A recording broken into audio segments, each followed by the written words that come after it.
संदेश हम सभी इन दिनों चिंतन करते हुए अपने जीवन में उनको आत्मसात कर रहे हैं। आज का हमारा श्लोक है गीता के 6 अध्याय का 9वां श्लोक। सुहृन् मित्रायुरुदासीन मध्यस्थ द्वेष्य बंधुषु साधुस्वपि च पापेषु समबुद्धिर्विशिष्यते। जो मनुष्य निष्कपट हितैषियों, प्रिय मित्रों, तटस्थ व्यक्तियों में और मध्यस्थों के मध्य या फिर ईर्ष्यालुओं या वे लोग जो शत्रुता करते हैं, वे भी जो मित्र हैं और जो पुण्य आत्मा है, तथा जो इस संसार में पापी जन हैं, इन सभी में जो समान भाव से देखता है वह उत्कृष्ट माना जाएगा। एक स्थान पर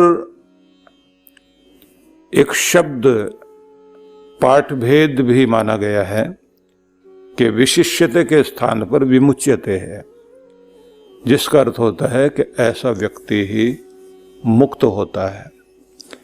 तो दोनों रूपों में अगर हम कहें तो भाव यही है कि वह व्यक्ति विशिष्ट माना जाएगा जो इस संसार में सभी प्रकार के समाज के जितने भी तरह के लोग हैं, उन सब में किसी के प्रति भी न घृणा करता है, न द्वेष, न अपने मन में किसी प्रकार का पक्षपात रखता है।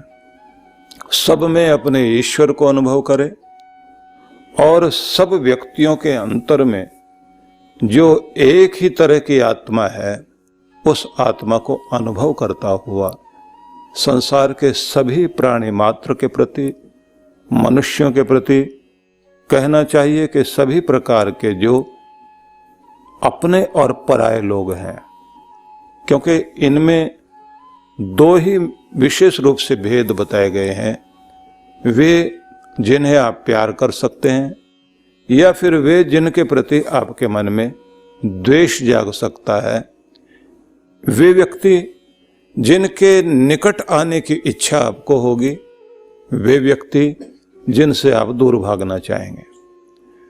दोनों तरह के व्यक्तियों के मध्य में आप सबके अंदर बसे हुए परमात्मा को अनुभव कीजिए और सबके अंदर एक ही तरह की आत्मा को अनुभव कीजिए।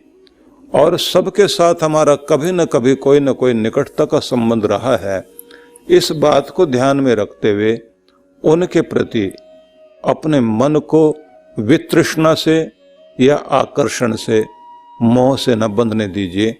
याद रखें कि किसी के प्रति बहुत अधिक लगाव प्यार होता है, उसके कारण भी हम उससे जुड़े रहते हैं, लेकिन जिसके प्रति हमारे मन में घृणा होती है, बैर होता है, या फिर जिसको हम किसी भी प्रकार से मानसिक रूप से जिससे चोट खाए हुए हैं, डरते हैं, या फिर जिसको दबाना चाहते हैं, जिसके प्रति भी हमारे मन में कुछ भी कोप है, क्रोध है, आवेश है, आवेग है, कोई भी इस तरह की चीजें हैं, वह व्यक्ति भी हमारे साथ बंधा रहता है। मतलब आपके मन में जितना प्रेमी व्यक्ति के प्रति ध्यान जाएगा, उतना ही बैरी के प्रति भी ध्यान जाता है। जितना आपको पसंद वाली चीजें मन में प्रभाव डालती हैं, उससे भी कहीं अधिक जो नापसंद है, वो चीजें आपको प्रभावित करती हैं। इसलिए सुगंध उतनी प्रभावित नहीं करेगी जितनी आपको दुर्गंध प्रभावित करती है। जिस चीज को देखकर आप घृणा से नाक भौं सिकोड़ते हैं, और कुछ वे चीज जिनके प्रति आप इतने आकर्षित होते हैं कि उन सुगंध को आप अपनी पसंद की सुगंध मानते हैं, उसे सूंघना चाहते हैं, तो दोनों में अगर देखा जाए तो जो विपरीत स्थिति वाली चीजें होती हैं वो आपको बहुत जल्दी प्रभावित करती हैं। उनसे आप हर पल जुड़े रहते हैं। इसलिए एक शब्द है कि दुनिया में आप या तो उदास रह सकते हैं या फिर उदासीन रह सकते हैं। तो कृष्ण भगवान ने एक शब्द यहां बड़ा अद्भुत प्रयोग किया है कि बात इतनी ही नहीं है कि जो आपसे प्यार करते हैं या आपसे बैर रखते हैं, कुछ वे भी तो हैं जो मध्यस्थ हैं, तटस्थ हैं, जिन्हें आपसे कोई लेना देना ही नहीं है। उनके प्रति आप ना उन्हें देखते, ना उनसे दूर हटते, ना आपका ध्यान उनकी तरफ जाता, लेकिन फिर भी आप ये तो कहते हैं कि ये भी तो कोई हैं। कृष्ण भगवान ये कहते हैं कि उनके प्रति भी आपके मन में इस तरह का कोई भाव न हो कि आप मन के अंदर लगाव, आकर्षण या विकर्षण वाली बात लाएं। आप ये समझिए कि सब में एक ही तरह का परमात्मा, एक ही भगवान है और एक ही तरह की आत्मा है। सभी के साथ हमारा अपनापन रहा है। तो इसका मतलब ये हुआ, व्यवहार में कुछ चीजें निभाई जा सकती हैं, कुछ से बचना पड़ेगा। क्योंकि अगर आप ये मानकर चल पड़े कि डाकू में भी हमारी जैसी आत्मा है, वो भी बहुत हमारा अपना रहा है और वो आपको मारने आ रहा है, तो आप उसे देखते ही कहें हम तो ये मानते हैं कि सब में भगवान एक ही है और सबको प्यार की दृष्टि से देखते हैं। वेदों में कहा गया है, मित्रस्य चक्षुषा समीक्षन्ताम, मित्र की दृष्टि से देखिए आप। और सर्वभूतानि समीक्षन्ताम, ऐसा भी कहा गया, केवल मनुष्यों को नहीं, समस्त प्राणियों को आप मित्र की दृष्टि से देखिए। तो जो सांप आपकी तरफ काटने के लिए आ रहा है, आप मित्र की तरह देखें उसको और ये कहें आप तो बहुत अच्छे हैं, और वो डस के चला जाए आपको। तो ये कोई दृष्टि नहीं है। ये अवश्य ध्यान में रख लीजिए कि व्यवहारिक दृष्टि से आपको व्यवहार करना पड़ेगा। इसलिए कृष्ण भगवान ने भी दुर्योधन और शकुनी के साथ जो व्यवहार करना चाहिए वो किया, लेकिन मन में वो भाव नहीं रखा। एक डॉक्टर वाला भाव जरूर रखा है कि इन लोगों को, समाज में जो इस तरह के लोग हैं जिनके कारण समाज पीड़ित होता है, दुखी होता है और इनके द्वारा संसार में गलत चीजें खड़ी होती हैं, उन्हें दूर रखना आवश्यक है। लेकिन मन में किसी को हराकर खुश हों, मारकर हम डींगे हाँकें कि हमने बड़ा काम कर दिया, या फिर हम क्षोभ पैदा करें, वो कहते हैं कि आप अपना कर्तव्य एक डॉक्टर की तरह, चिकित्सक की तरह करते चले जाइए कि आपने एक कांटे को निकाला और पूरे शरीर को स्वस्थ कर दिया। लेकिन हर चीज का अपना एक उपयोग है। महात्मा गांधी के जीवन में एक उदाहरण आता है, एक अंग्रेज ने उनको बहुत गालियां दी, और केवल गालियां दी ऐसा ही नहीं, उसने एक पत्र गालियों का लिखकर भेजा। गालियों का 2 पेज के लगभग या 3 पेज के लगभग का पत्र था, मतलब छोटा भी नहीं था। कितना कितना उसने अपना गुस्सा निकाला होगा, और उनके पास भेजकर जैसे ही महात्मा गांधी अगले दिन उसको एक पार्टी में मिले, एक जगह जहां पर सब लोग इकट्ठे थे वहां मिले, तो वो वहां उनको देखकर दूर नहीं हटा, पास आया, आकर बोला, वो जो आपने पत्र पढ़ा होगा, मैंने एक पत्र भेजा था, कैसा लगा आपको? मतलब और चिढ़ाना चाहता है, दुखी करना चाहता है, प्रतिक्रिया देखना चाहता है। महात्मा गांधी ने, क्योंकि जब वो पत्र पढ़ा था तो पूरा देखने के बाद उसमें से आलपिन निकाली और वो संभाल के रख ली और बाकी को फाड़कर अपने डस्टबिन में डाल दिया। तो जैसे उस अंग्रेज ने ये पूछा कि वो जो मैंने पत्र भेजा था आपको कैसा लगा, तो महात्मा गांधी ने कहा कि उसमें एक चीज काम की थी, वो मैंने संभाल के रख ली, बाकी जहां जाना चाहिए था उस पत्र को मैंने वहां भेज दिया, क्योंकि उसमें कूड़ा था और वो कूड़े में शामिल कर लिया गया। अब उस व्यक्ति को समझिए कि क्या उत्तर मिला और किस तरह का प्रभाव पड़ा कि गांधी पूरे पत्र को पढ़ने के बाद इतने क्षोभ में नहीं आए कि ऐसे व्यक्ति की आलपिन भी क्यों रखनी। उनके मन में एक ही बात है, इसमें से काम की चीज क्या है, लेने वाली चीज क्या है। अगर आलपिन काम की है तो लो, बाकी कूड़ा है तो उठाकर फेंकिए। एक दृष्टि हो सकती है, कोई व्यक्ति आपके लिए बुरा भला कहे, आप कितने गुस्से में आ सकते हैं। उन्होंने पूरा पढ़ने के बाद देख लिया कि ये क्या कहना चाह रहा है, शुरू से लेकर आखिर तक उसके पास कूड़ा ही कूड़ा है और वो आपके ऊपर लादना चाह रहा है। अगर उसका असर आपके ऊपर हो गया तो इसका मतलब है आपने कूड़ा स्वीकार कर लिया। और अगर आप मुस्कुरा कर कहते हैं बेचारा, ईर्ष्या से भरा हुआ, खीज से भरा हुआ व्यक्ति, उसकी मानसिकता ऐसी, और कूड़ा है कूड़े में जाए, फाड़ा और फेंका। लेकिन देख लिया कि कूड़े में काम की चीज क्यों जाए, एक आलपिन भी काम आ सकती है, वो निकाल के रख लिया। पूरे संसार में जहां से भी कोई उपयोगी चीज जिससे कुछ भला हो सकता निकाल ली जाए, लेकिन अपने अंदर कूड़ा भरने की आवश्यकता नहीं। ये बैरी है, ये प्रेमी व्यक्ति है, ये पापी है, ये पुण्य आत्मा है, ये मेरा है, ये पराया है। इस तरह के जितने भाव मन में रखते चले जाएंगे, उसका परिणाम ये होगा कि जब आप आंखें बंद करके भगवान का ध्यान करने बैठेंगे तो आपका ध्यान बिल्कुल नहीं होगा, आपके अंदर संसार बसेगा ही बसेगा। और जैसे ही आप सब में एक भाव रख करके, क्योंकि यहाँ कहा अपना बंधु हो, बंधुषु अपना प्रिय व्यक्ति हो, या साधुषु सज्जन व्यक्ति हो, द्वेष्य जिससे आप बैर करते हैं, मध्यस्थ जो जिसका कोई आपसे लेना देना नहीं, तटस्थ व्यक्ति है, उदासीन व्यक्ति है। उदासीन तटस्थ कहलाएगा और मध्यस्थ वो कहलाएगा जो मीडिएटर बना रहता है। बुरे और भले के बीच में भी मीडिएटर होते हैं, तो उसके प्रति भी आपके मन में कोई भावना आ सकती है।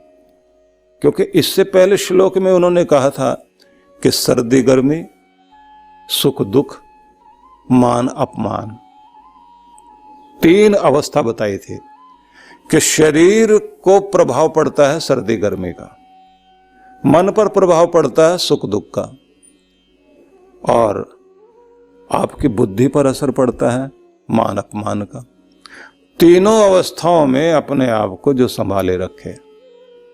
अब कहते हैं समन्वयवादी होना या समबुद्धि वाला होना, ये भी एक श्रेणी है जीवन की, एक उच्च अवस्था है जीवन की, कि जब आप अपने चित्त को संसार के ऐसी किसी भी चीज से भरते नहीं हैं, मस्तिष्क को प्रेम से, करुणा से और हितैषी भावना से युक्त रखते हैं, लेकिन संसार को अपने मन के अंदर बैठने नहीं देते, तो वो अवस्था चित्त की होती है, जिसको कहते हैं कि वो मुक्त होता जा रहा है, विदेह अवस्था में जा रहा है, दुनिया में रहते हुए भी दुनिया से ऊपर उठा हुआ है।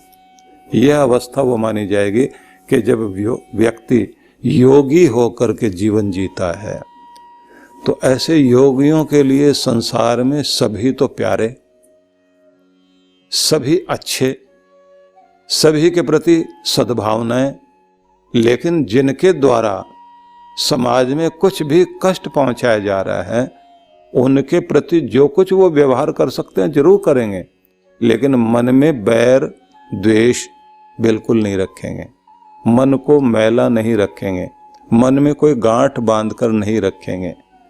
इसलिए एक बड़ी अद्भुत चीज होती है कि कोई मीटिंग भी आप कर रहे हैं और दो तरह के विचारधाराएं या तीन तरह की वहां चल रही हैं, आप अपना मत प्रकट कर रहे हैं, दूसरे की बात काट रहे हैं।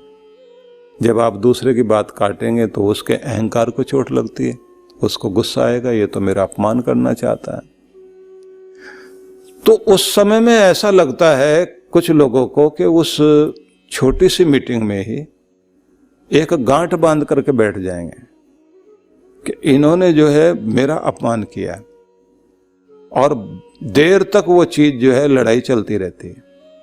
लेकिन कुछ लोग होते हैं जो बात काटते जरूर हैं, अपना मत रखते हैं, तो उनके कहने का ढंग बड़ा अच्छा होता है। वो कहते हैं कि जो आपने बात कही वो आपके अनुसार ठीक लगती है, मैं आपका सम्मान करता हूं, लेकिन अगर मैं अपनी राय बताऊं तो मेरी राय ये नहीं, मेरी राय ये है, मेरा विचार ये है, मेरा मत ये वाला है, आप इस पर विचार करके देखिए, और मैं अपने मत के अनुसार थोड़े तर्क, थोड़ी युक्ति, कुछ प्रमाण, कुछ साक्ष्य देना चाहता हूं।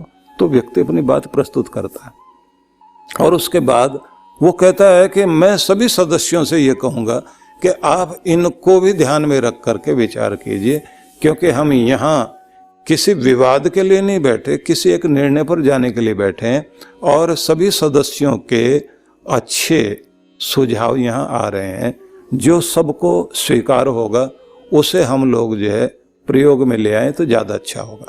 इतनी मीटिंग हुई, अब बाहर निकले। बाहर निकलते ही उस व्यक्ति के पास जाकर व्यक्ति आदर से झुके, उसे गले लगाए और उसके प्रति ये कहे कि देखिए, मैंने आपकी बात नहीं काटी, मेरे मन में आपके प्रति बहुत प्यार और बहुत आदर है, मैं अपना केवल मत प्रकट किया है, क्योंकि मेरा मतभेद हो सकता है, मनभेद नहीं है। मेरे हृदय में आपके प्रति भावनाएं हैं। मत अपना देना, भिन्न मत होना अलग बात है, लेकिन भिन्न मन रखना गलत बात है। कुछ लोग होते हैं कि जिनका मन जो है अंदर से काला होता है, लेकिन बाहर से वो ऐसा लगता है कि जैसे बड़े मित्र होते हैं। इसलिए आज के समय में एक दुखद चीज है जिसे आप कहोगे गुप्त शत्रुता। गुप्त शत्रुता इतनी भयंकरता से इस युग में फैली हुई है कि कौन शत्रु है आपका, वो बाहर से तो मित्र बना हुआ है, लेकिन वो शत्रु वाला व्यवहार निभा रहा है पूरा पूरा। कब किस तरह से वो डसे चोट पहुंचाए, इसलिए पूरी दुनिया भर में लोग जो है एक दूसरे के साथ हाथ मिलाते हुए भी उन्हें लगता है कि मिले नहीं हैं। और कुछ लोग वे होते हैं जिनके साथ आप हाथ मिलाने के लिए भी आपको समय नहीं मिलता, लेकिन फिर भी उनके साथ आपका मन मिला हुआ है, आपका हृदय मिला हुआ है, और आपको अपनत्व अनुभव होता है। लेकिन आप जानते हैं युग ऐसा है कि इसमें दो तरह की चीजें देखने को मिलती है। एक तो लोगों को एक्टिंग बहुत आ गई है, और एक पॉलिटिक्स, नेता और अभिनेता वाले दोनों गुण लोगों ने पकड़ लिए हैं। राजनीति भी आ गई है और अभिनय आ गया है। तो इसलिए ये पता ही नहीं लगेगा कि वो मित्र है या शत्रु है। ऐसा अभिनय करते हैं, ऐसा नाटक करते हैं, ऐसा लगता है कि सगा भाई तो आज मिला है, न जाने कितने जन्मों का बिछड़ा हुआ मिला है। आपसे मिलके देखते ही गले मिलते हैं और ऐसे मीठे शब्द बोलेंगे, हंसकर बोलेंगे, ऐसा लगेगा कि आज जो है जन्मों का बिछड़ा हुआ आज ही मिला है। और वो कितनी अंदर से शत्रुता लिए हुए है, क्योंकि वो आदत है उसकी। तो ऐसे जो लोग होते हैं उनके अंदर शत्रुता है, और कुछ भी बेचारे सीधे सच्चे लोग हैं, उनको नाटक करना आता ही नहीं है। और मिलेंगे सहज भाव से मिलेंगे, जैसे अंदर हैं वैसे बाहर रहेंगे। वो लोग इसलिए मार खा जाते हैं। और दूसरी चीज आपने देखी होगी कि हर घर में, हर ऑफिस में पॉलिटिक्स है। ग्रुप बना लेते हैं लोग, अपने जैसे लोग जोड़ लेते हैं, और उनको जोड़ने के बाद में वो राजनीति जो करते हैं उठा पटक, न काम करेंगे न करने देंगे। और खास तौर से कोई काम करने वाला दिखाई दे जाए, उसकी जो वो मजाक उड़ाते हैं। ईमानदार कोई किसी ऑफिस में दिखाई देता हो, उसकी जो मजाक उड़ाई जाएगी, फिर उसकी शिकायतें की जाएंगी।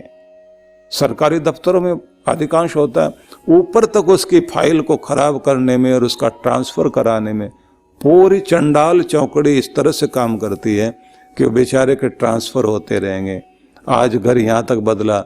बच्चे भी उसके कहते रहते हैं कि पिताजी कितने घर बदलने हैं हमने, कितने स्कूलों में जाना है बार बार।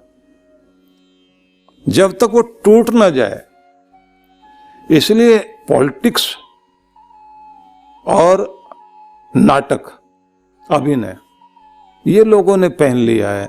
और फिर वही बात मुझे जिब्रान की, जो लेबनान के बहुत बड़े लेखक हुए, उन्होंने वो मजाक लिखी है कि नेकी और बदी स्नान करते हुए दोनों बहनों ने एक दूसरे के कपड़े पहन लिए, और उसके बाद आज तक ये पता नहीं लगता कि नेकी कौन है और बदी कौन है, अच्छाई कौन है और बुराई कौन है।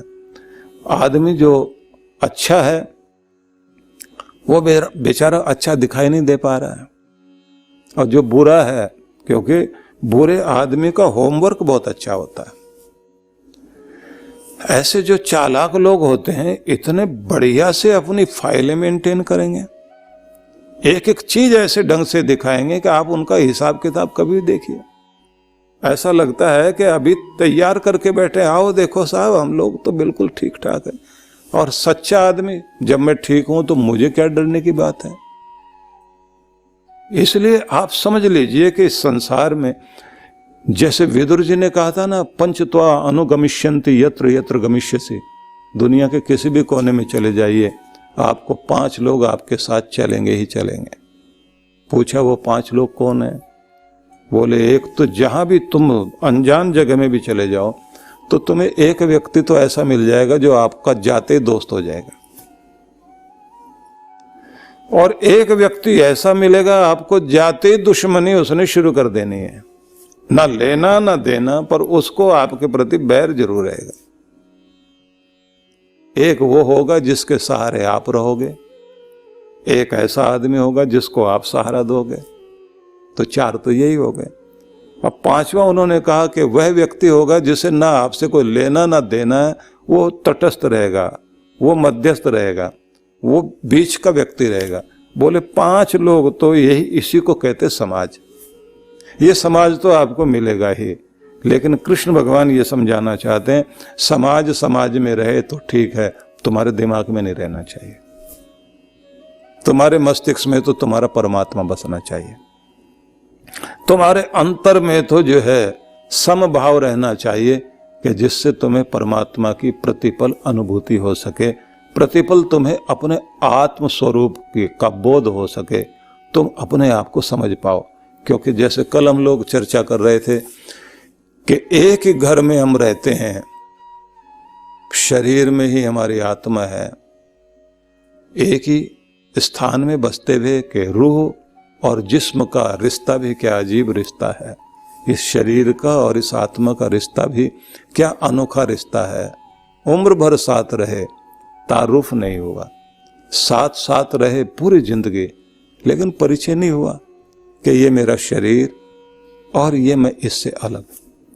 महसूस ये होता है कि मैं ही शरीर जो है, यही मैं हूं।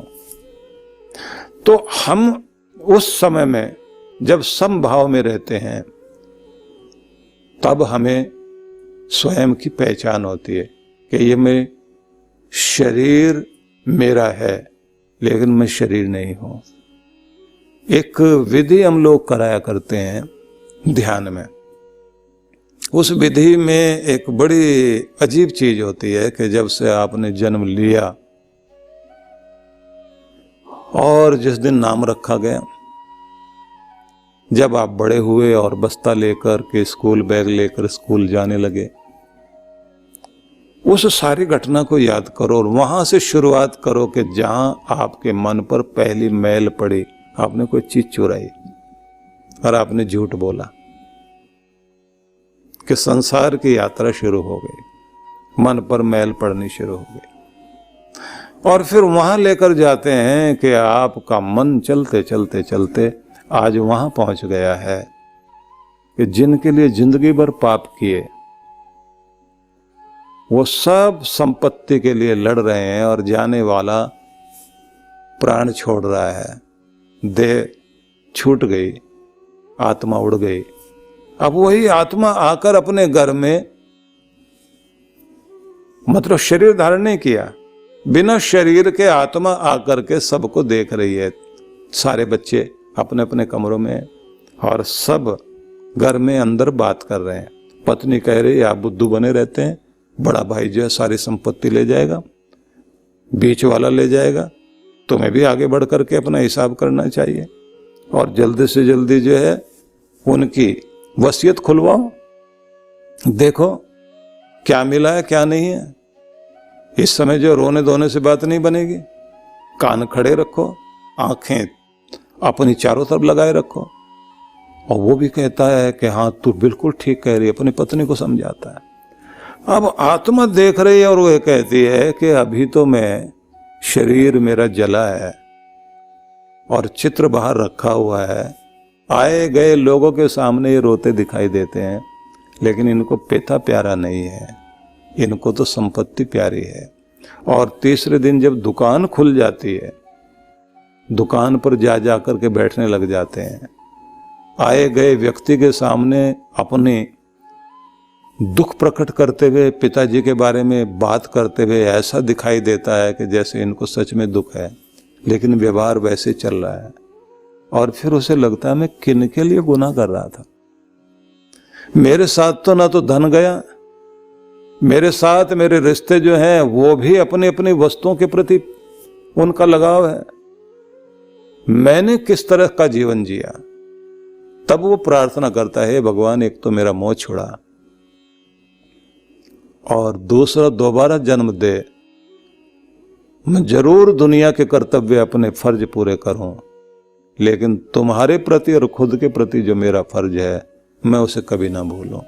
मेरी जिंदगी में मुझे सद्गुरु देना कि जिससे मैं मोह ममता से ऊपर उठकर और अपने सारे प्यार को तेरे चरणों में अर्पित कर सकूं। एक लंबी प्रक्रिया होती है जो ये ध्यान में कराया जाता है। वो ध्यान में कराया जाता है कि आदमी खुद अपनी शव यात्रा में शामिल होता है। ये एक अजीब प्रक्रिया है। अपनी शव यात्रा में खुद शामिल होता है कि शरीर को लेकर जा रहे हैं और आत्मा देख रही है, कौन कौन जा रहे हैं पीछे पीछे। बड़ी अजीब चीज होती है। और ध्यान में बहुत तरह के प्रयोग कराए जाते हैं। इसलिए ध्यान गुरु जब कराते हैं तो वो ध्यान एक ही तरह का नहीं है। वो योग ध्यान का मतलब होता है कि आपके अंतस्थ को निर्मल करते हुए आपके चैतन्य को परम चैतन्य से जोड़ने के लिए गुरु अपनी विधियां देता है कि संसार को कैसे देखोगे। क्यों ऐसा देखना है? क्योंकि तुम्हारे अंदर संसार नहीं बसना चाहिए, संसार का मालिक बसना चाहिए। इसलिए वो कहते हैं समबुद्धिर विशिष्यते। ये जो सम बुद्धि है का वही विशेष बुद्धि है, वो भगवान से जोड़ती है। आशा करता हूं आप इस पर विचार करेंगे। आप सबके लिए मंगल कामना करते हुए आज के संदेश को यहां संपन्न करते हैं। ओम शांति शांति शांति। ओम